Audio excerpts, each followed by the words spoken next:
Good morning, guys. Welcome to Fishful Thinker. I'm Chad LaChance, and we appreciate you joining us as always. Now, in the boat with us today, we got a really important guy. We're going to call him Chief. We're going to call him Chief for short today.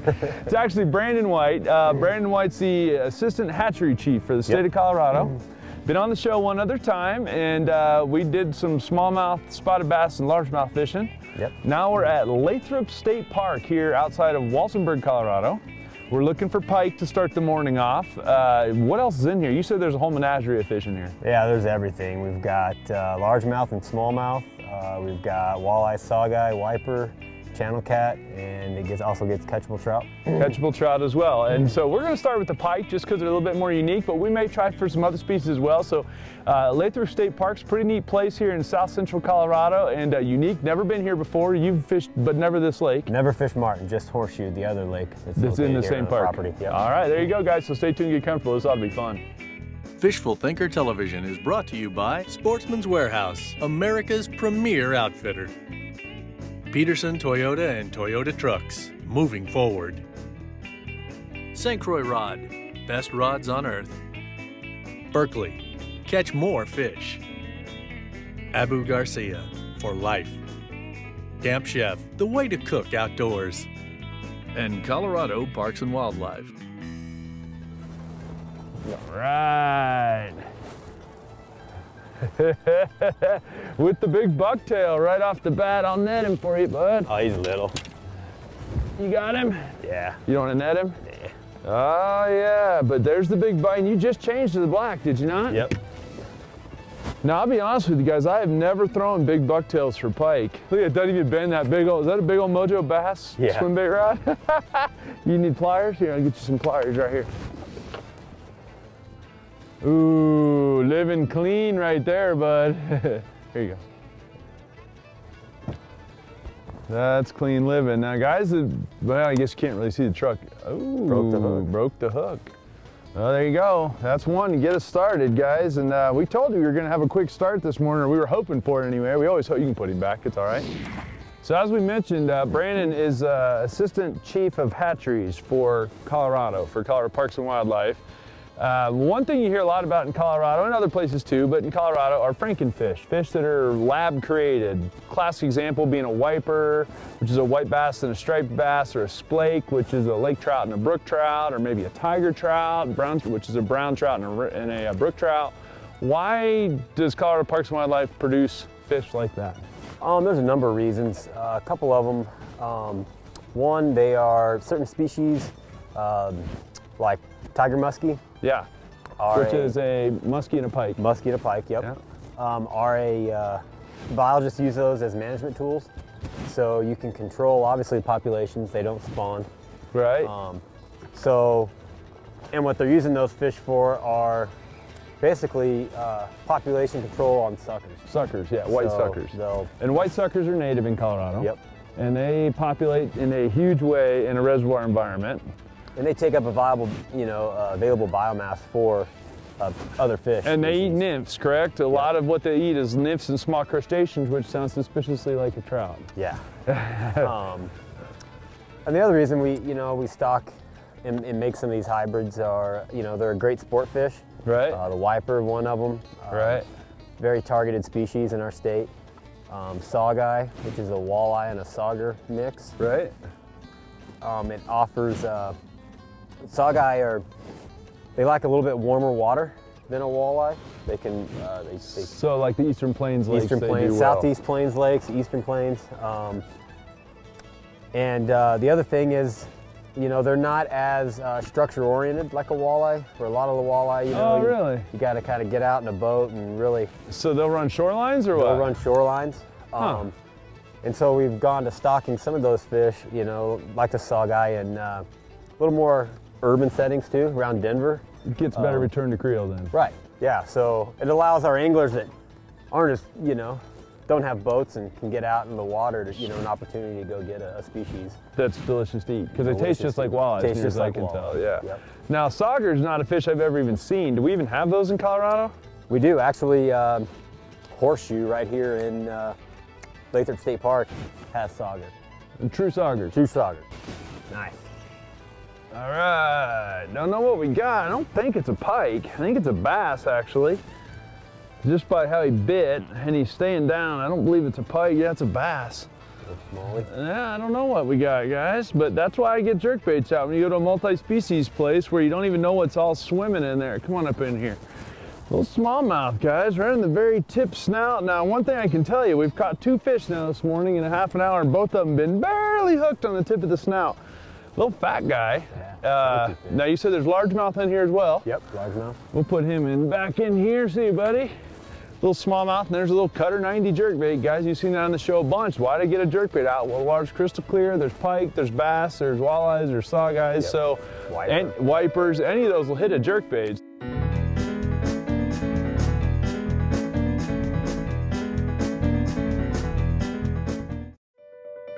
Fishful Thinker Television is brought to you by Ranger Boats, still building legends one at a time.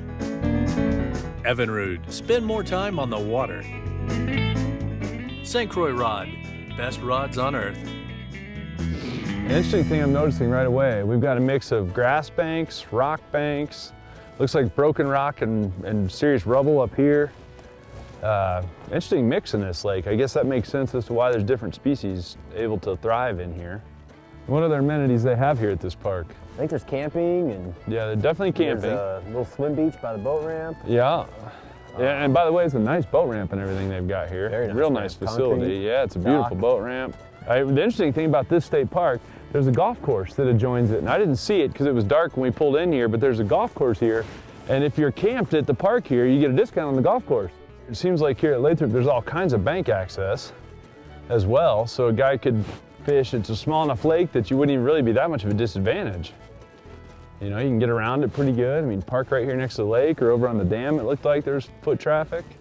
Certainly around the boat ramp and the swim beach area. And there's a fishing pier on the west corner. On the west, oh, over there? Over there.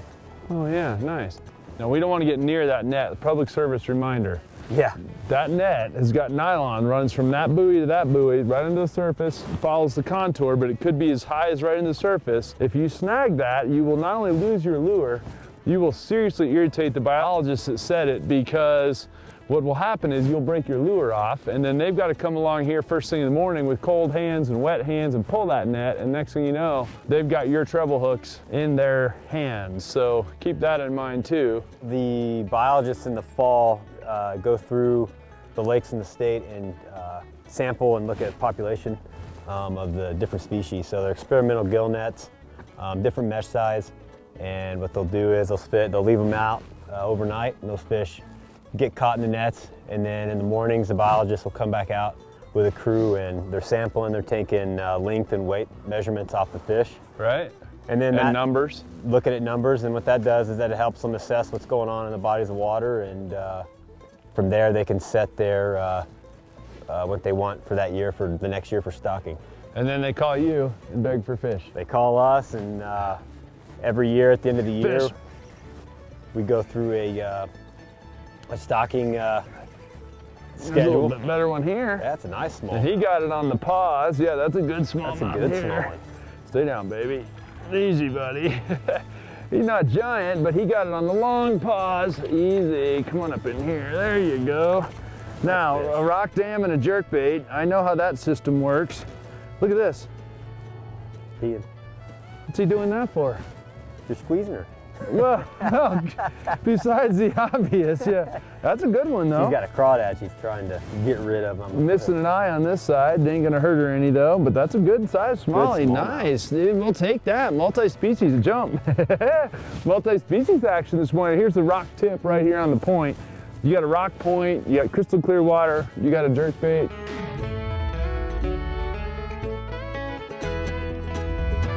.60-degree water Sets up everything. Yeah, that's pretty good.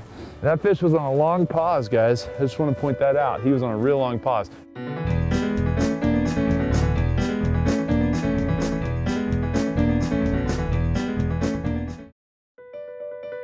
Fishful Thinker Television is brought to you by Camp Chef, the way to cook outdoors. Peterson Toyota and Toyota Trucks, moving forward. And Colorado Parks and Wildlife. One thing people don't realize, and tell me if this is true and what your opinion, from what I can tell it's true, there is very, very, very, very minimal recruitment of trout in Colorado naturally. In most reservoirs, there's almost no recruitment of their own, correct? Reservoirs is tough, yeah. They just fly, and what I mean, people, is that they don't reproduce and bring babies successfully to adulthood. So a lot of times people are like, oh, we gotta leave those spawners alone going out of 11 Mile, but you're gonna dump 1 million more trout in 11 Mile. 11 Mile gets about 110,000 catchable trout a year. You know, our biggest, proponent, for having hatcheries is just, if these fish were left out there and could do it by themselves. Wouldn't happen. Wouldn't happen with the amount of pressure we have on the fish and the fisheries, and we have to supplement that. And that's why we have wild trout waters. There are certain places in the state you can go where there is no stocking done, and those are your true wild trout. Otherwise, most places, most rivers, they're all produced somewhere in a hatchery, and the populations are at least supplemented. Yeah, correct?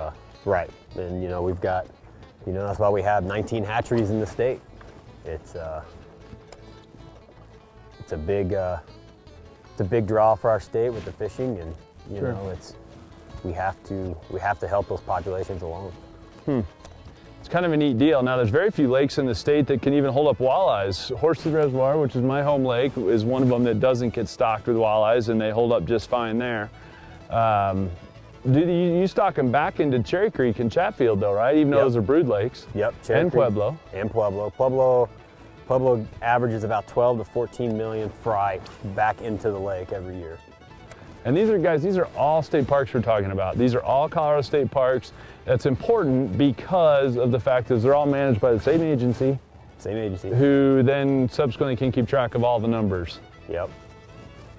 And we go through that every year. We go through, the biologists go out, they sample, and then once they sample, they get an idea on their populations, their sizes, and they go through their statistics and decide what they want for that coming year as far as numbers and size of fish, and we set a schedule and for that following year, and then trucks start rolling.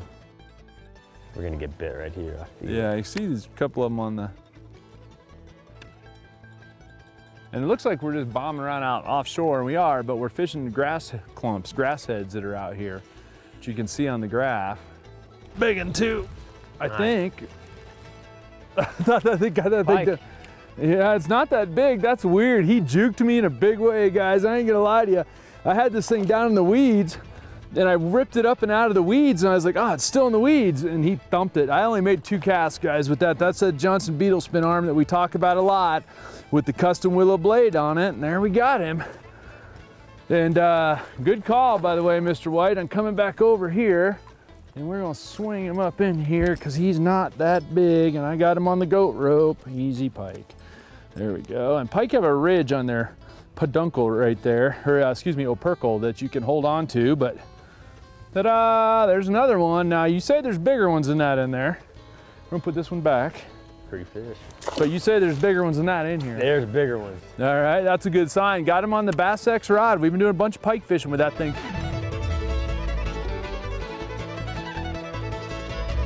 7'4", medium heavy, moderate fast, and I've got 17-pound tri 100% fluorocarbon, 65-pound leader. You can see I've tied right there, or 60-pound, I should say, fluorocarbon leader tied down there to the beetle spin arm. And I got the power jerk shad on there and the big custom beetle spin. So we'll see if we can get some others. Deep weeds right here, deep, what are they, 8 to 12 feet. And I hung in the weeds, ripped out of the weeds, and bow, and fish on there. So we'll take it.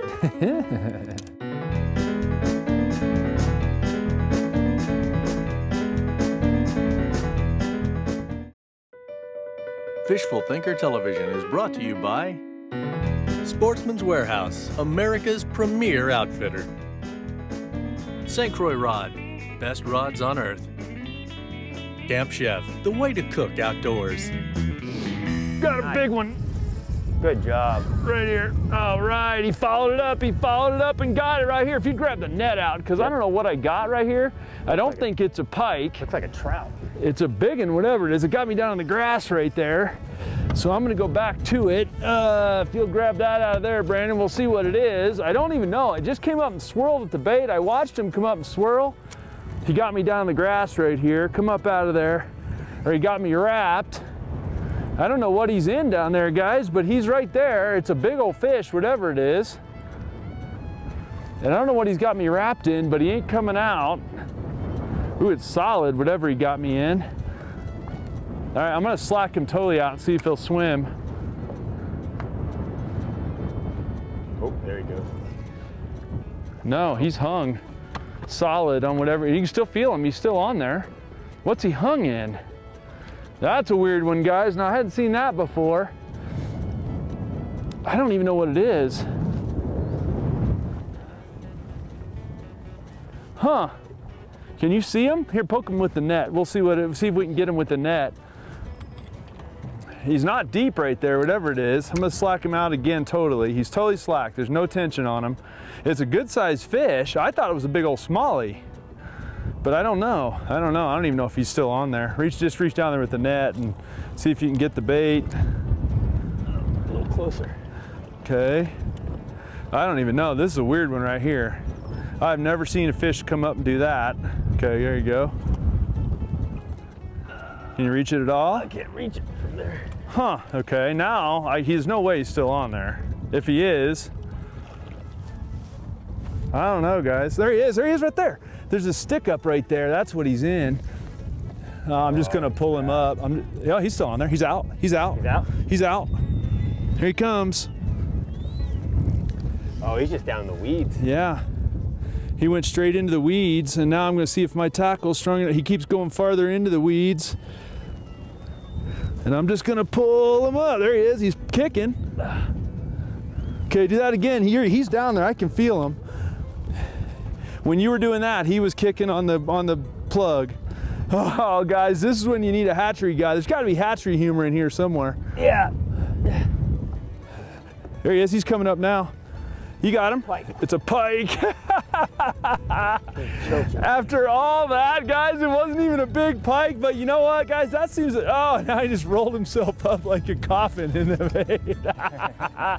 All right, guys, got him out of there. Now, as you can see, that ain't even the biggest pike in the world, but he made a mess out of my boat. We're gonna go ahead and get him put back.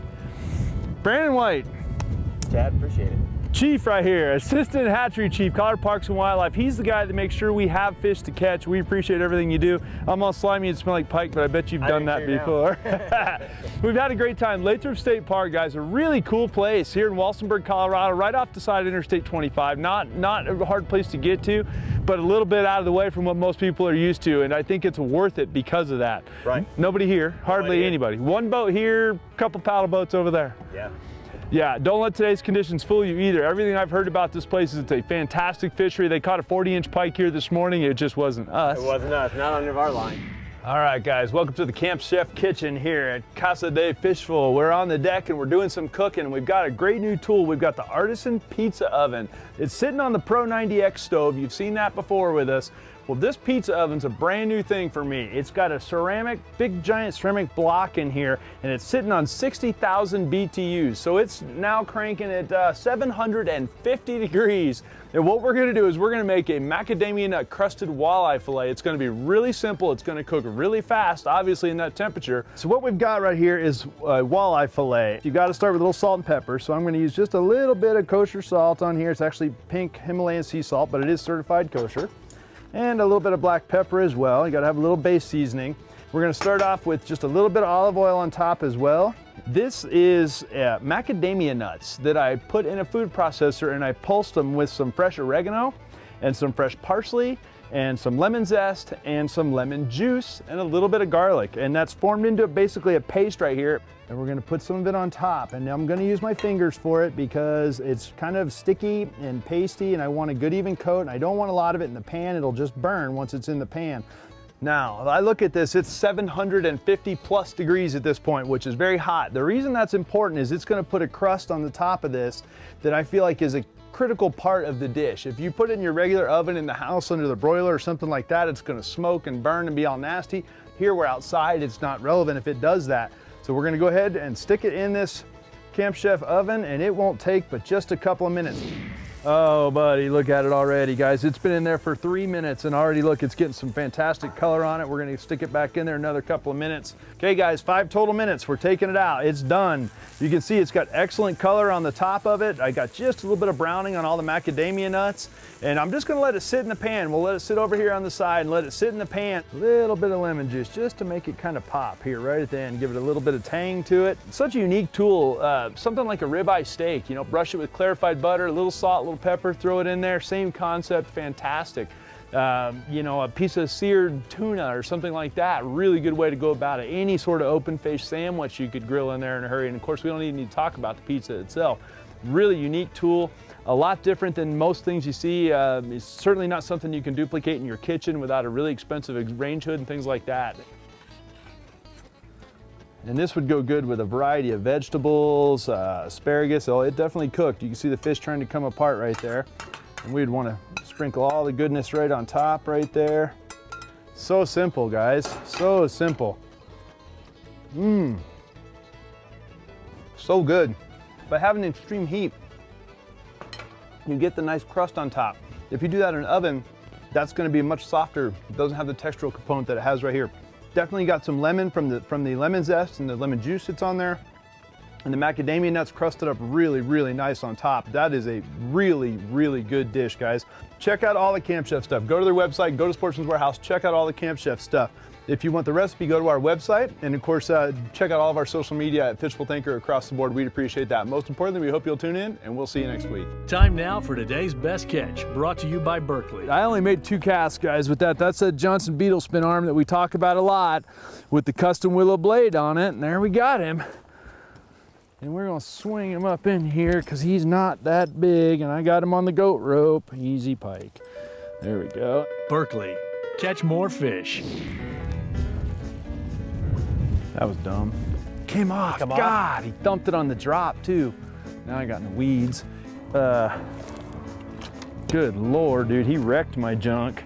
Oh no. Are you kidding me? It's weeds.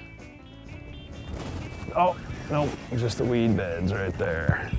Yeah, he did get followed, yep. He's still there.